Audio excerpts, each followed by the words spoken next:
Success isn't just about a great idea, it's about the network behind it. Welcome to the Ecosystem Effect.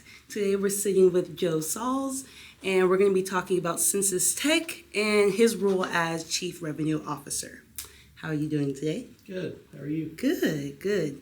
So how was your day before you got here? It was a typical day at Censys. Yeah? Busy. Yeah. I hear you. So good. You know, when I was looking you up, I was like, I don't think I've seen the acronym CRO before, but I was able to guess it immediately. And I was like, oh, okay. And then when you got here and I asked you about the angel term when it comes to investors and you knew the answer right away, I was like, well, that tracks that you would know that. Yeah. All right, so let's get started. So how would you explain what Censys does in the simplest terms? Yeah, so Censys is an aerial asset intelligence company, and we do that through employing drones, docks, mobile command centers, and an AI ML software. Nice. Okay. And is this your first time working for a company like this, or is this your arena? So this is fairly new to me. Interestingly enough, I invested in Censys in their Series A round back in 2022. Nice. And then came on board full-time as the Chief Revenue Officer, like you said, in May of this year. Very cool. Okay. So tell us a little bit about your role as CRO at Censys and how it connects to the company's broader mission. Sure. So I was reached out to by the venture capitalist group in Birmingham probably in the fall of last year. Like I said, the group that I'm associated with had invested in a fund back in 2019. That fund made an investment in Censys in 2022. Mm-hmm. So I'd gotten to watch their progress kind of from the sidelines. Mm-hmm. And then when the VC reached out to me in November, December, he said that Censys was on a really interesting track. They had gained some market share that they wanted to expound upon. Mm-hmm. Just a really interesting growth trajectory of the company. But they needed some leadership, and specifically they needed leadership around operations and revenue generation. So nice. I was brought on board to take the existing pipeline, manage it mm-hmm. in a way that is scalable and is forecastable for either future investors or internal or external stakeholders. Yeah, when you were referred to me by my boss, Rick, that actually he had mentioned that you guys had raised a whole lot of money. Now, how does a company do that? I know we talked a little bit about investors before we started, but how do you raise so much money? How do you do that?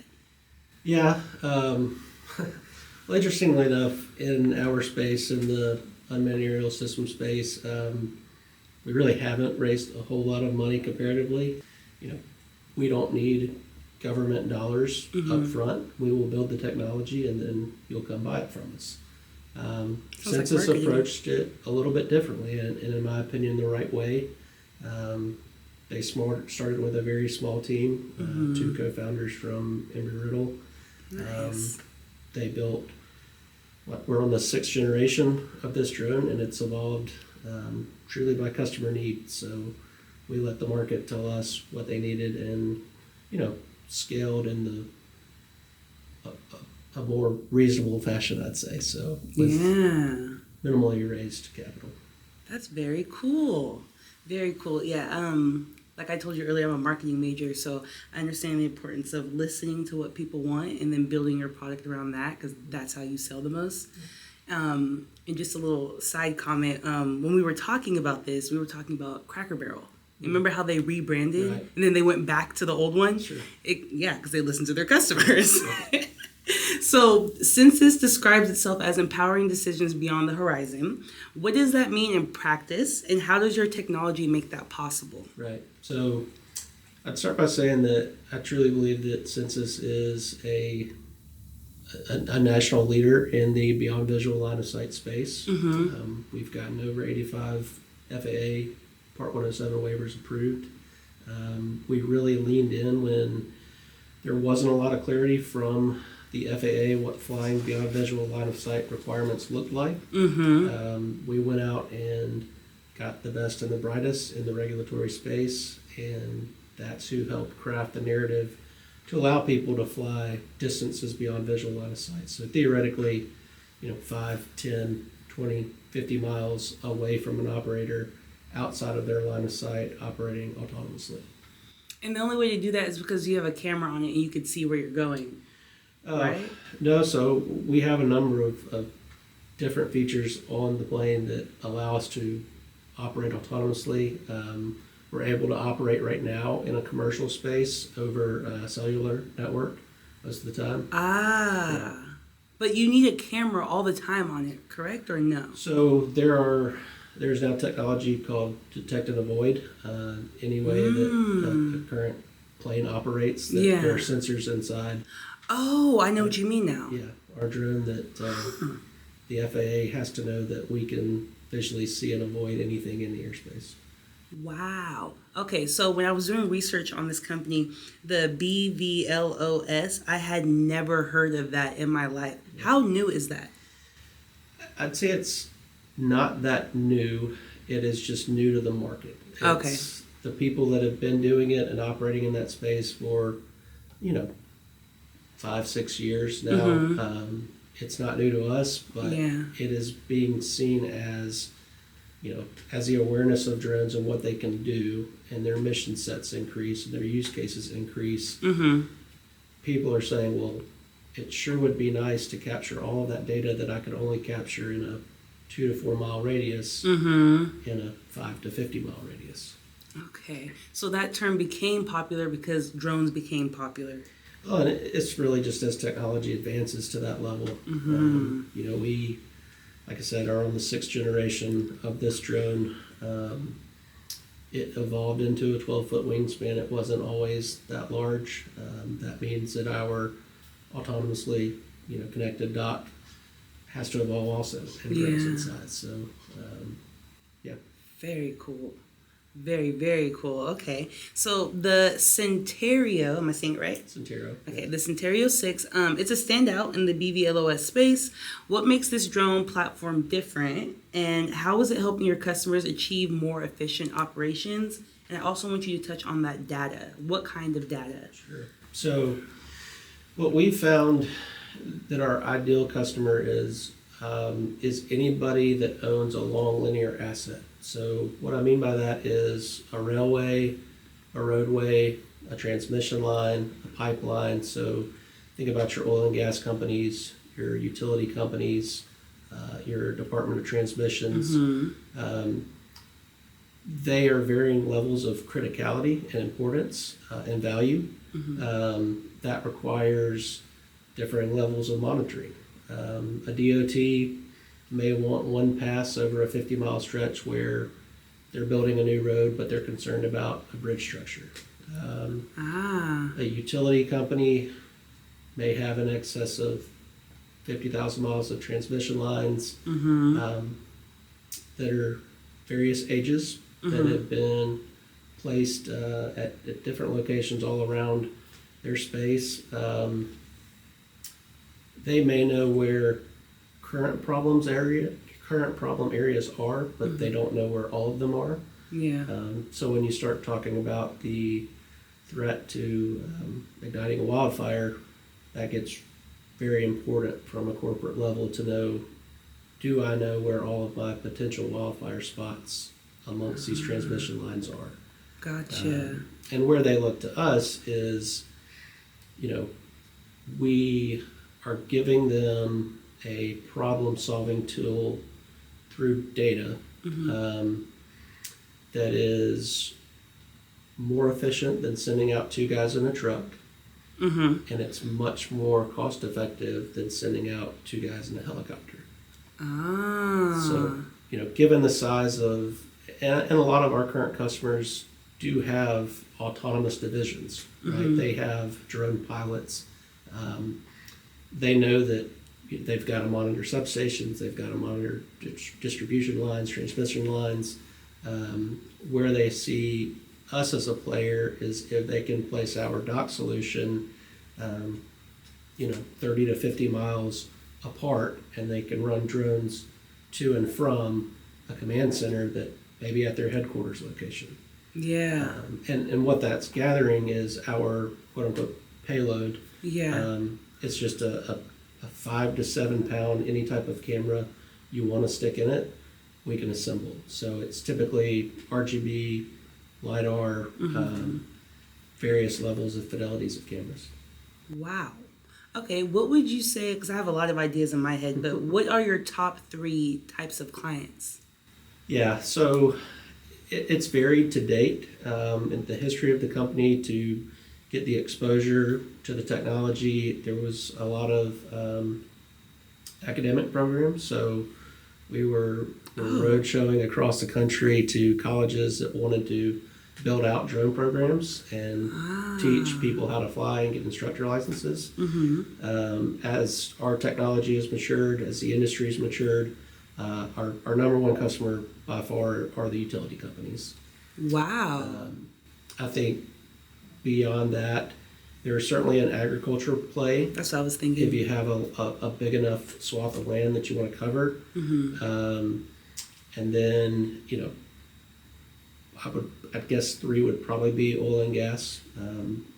They have solutions for stretches that they know they need to be monitoring, but again, that long linear, give us 3,000 miles to monitor, give us 10, give us 50, and that's where we come in as a solution.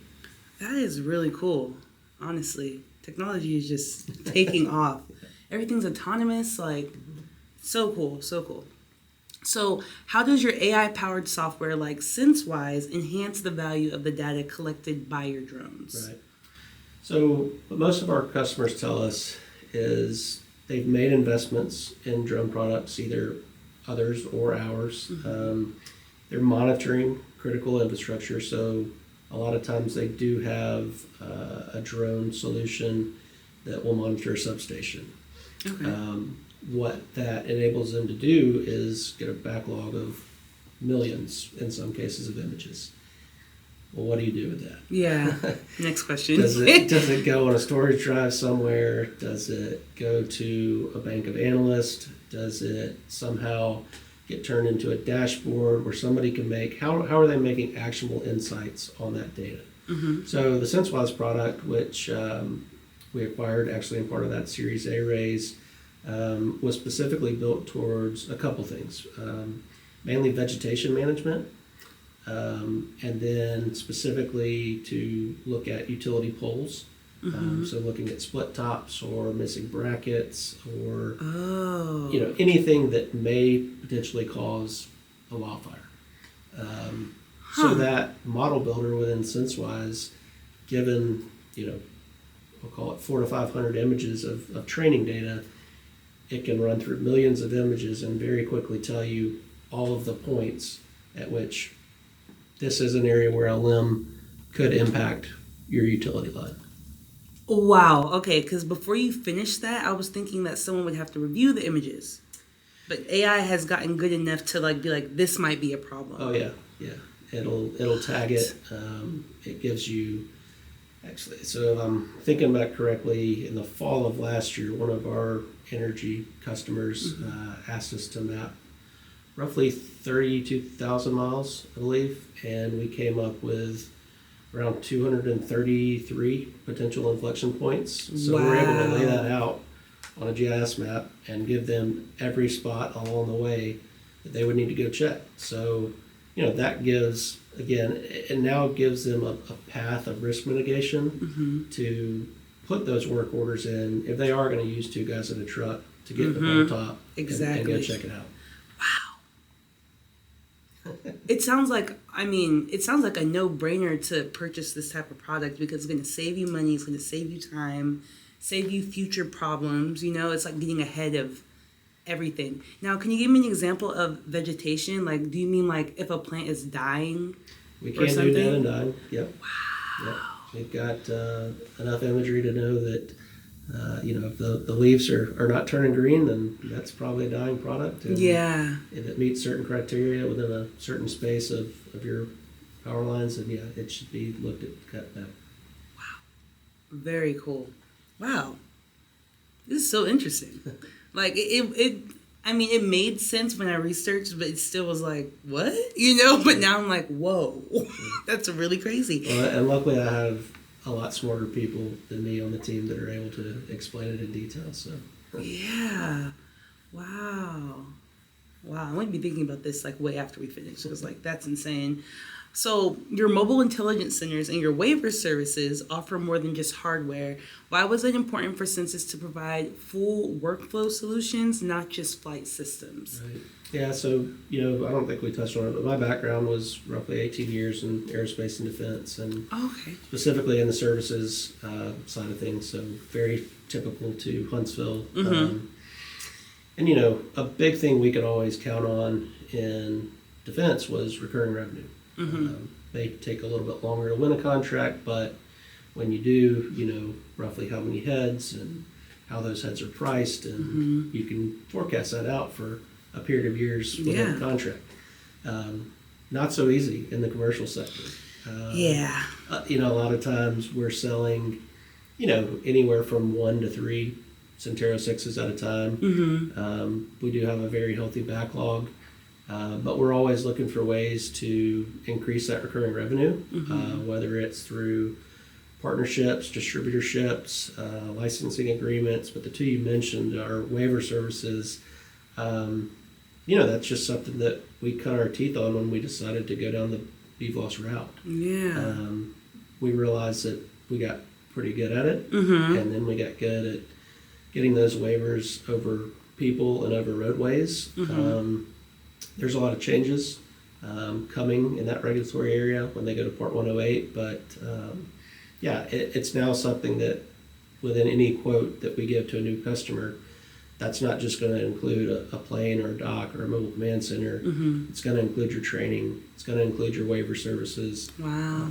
Those are different revenue streams. And, it's funny, the CEO tells a story, Trevor Barrett, that we did not intend to be in the mobile command center business line. Mm-hmm.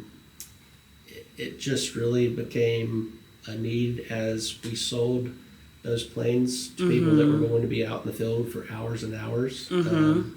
It's pretty nice to be able to go do your computing in air conditioning, with fail-safe power, and then run any comms that you need. So Yeah. we typically sell them to existing customers. We do get a few one-off customers that only want to buy a mobile command center, but it's definitely a showpiece. People like to look at it.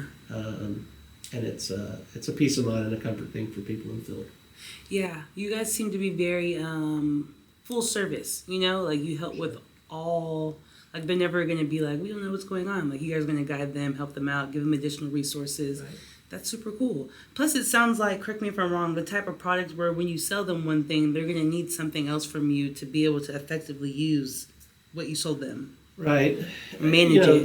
There's cases where they may have bought a prior version drone and maybe they bought a payload stack that they're happy with, Mm-hmm. and they don't need more payloads. So we can integrate some of the Centero 5 payloads onto the Centero 6. But the main thing is customer success, right? It's wanting to know that if they buy a bird from us, it's not just going to go sit on the shelf somewhere. We've given them a business case. They're expecting a return on investment. So we want to make sure that they're properly trained and that they can go out and operate with success. Nice. Okay, so we talked about utilities, gas, and vegetation, but what are some of the other real-world use cases where your technology has made a measurable impact, whether in safety, efficiency, or cost savings that stick out to you? Yeah, we really haven't done a whole lot in the federal space, but I can tell you there is interest in, really our 3 main objectives for the future of the company. So to mitigate the threat of wildfires, to enhance border patrol, border security, and then to really diminish, if not end, insurance fraud. Gotcha. So, the more discussions we have about what Censys can become, where we'll look to in a Series B raise, enough docks and drones deployed over any amount of coverage area means that theoretically you could obtain data prior to and after any type of event. I'd say we were educated early on that that data that we're getting, once we're getting a utility lines data, most likely within 75 yards of that, there's a road. Yeah. So if you get the power line data, you probably get the road data. If you get the road data, you get the house data, businesses, etc. Now, the debate on who owns that data, right, is up there. Who paid for it the first time? It's something that's ongoing, but theoretically, those assets are ours. We quickly become a data aggregation company, and that looks really valuable to a lot of industries, be it commercial real estate or... That's what I was just about to bring up next. Sure. Because that would just be just so perfect. Or like builders, people that want to... Yeah. Wow, so cool. And there's just, I don't have the figures off the top of my head, but there are billions of dollars in insurance fraud every year, particularly in a state like Florida where we're headquartered. The ability to provide truth to that discussion, knowing that we just flew a 2,800 square mile, metropolitan, and that if somebody claimed their home was damaged during a storm, we could fly pre-storm and post-storm, and really just, we're not worried about who it gets sold to. This is the truth in the data. That's really interesting, because I was going to ask you to clarify that. I was like, well, how does that make sense? But wow, so is that like a huge problem? Like that happens a lot? Oh yeah. Wow. And I think even that probably pales into comparison to the figures that unfortunately, are caused by wildfires. On the West Coast, I was going to ask about that. I'm from California. Fires, those are tens of billions of dollars of damages. Are you guys active? So where are you guys active at? Like just a little bit of everywhere, or? A little bit of everywhere. Okay. Strategically, we'd like to kind of cover the edge of the country. So I'm happy to share the Series B deck with anybody that would like to look at it. But you can see kind of our customer base and where we're spread out. Headquartered in Daytona, strategically an office in Boston, Massachusetts. Oh, nice. That's where our regulatory affairs folks are. Potential expansions, obviously Huntsville, I'm rooting for. Being here locally. A lot of our customers right now are coming from Texas, so there'll probably be some type of expansion there. And then why Texas? There's a lot of space in Texas. Oh yeah, there is. There are a lot of valuable assets that span long miles. We just had, we actually went through a dual use accelerator in Austin about 2 weeks ago. And there's just a lot of people looking to have aerial asset intelligence solutions. This is so cool. Yeah, you guys could do a lot of things, because my last question was what kind of organization or industries are best positions to benefit from your company, but it looks like it's wide. Like you said, realty, insurance fraud, which I would have never guessed that. Are there any other things that you haven't mentioned yet? Yeah, no, I'd just say that, if you're currently capturing data via what we call in the utility space a truck roll, if you're rolling out truck and you're expending miles and you're placing two guys in some type of camera or LiDAR on that truck, we're going to get it done a lot faster. Yeah. If you've got the means, it's not unknown to us that some of these major utility companies have a fleet of helicopters. Yeah. Those are expensive. Not every utility company has dozens of helicopters. So if you're looking for a more cost competitive solution per mile, that's where a beyond visual line of sight trim comes in. Wow. So cool. So what's next for Censys Technologies? Yeah, so even since I've been there, we've grown rapidly in headcount. How long have you been there? So I got there in early May. Okay. Yeah, so still Not pretty that new. long, Again, watching yeah. from the sidelines for about 3 years, so knowing enough to be dangerous, but really getting into the trenches in, I guess, mid-May. Yeah. What's next? We're really building out a robust engineering team. The team, like I said, co-founded by two guys from Embry-Riddle. It's an engineering and production heavy team. We are most likely going to invest whatever dollars come next into our software platform. Okay. True up the abilities of the Censys software. And, near term, I hope that we see docs in the field. That's been a very interesting product launch. Right off the heels of the Centero 6 product launch, we launched the dock concept in June, and people were ready for it. So nice. now I've got to execute. Very cool. Well, this conversation has been way more exciting than I imagined that it could be.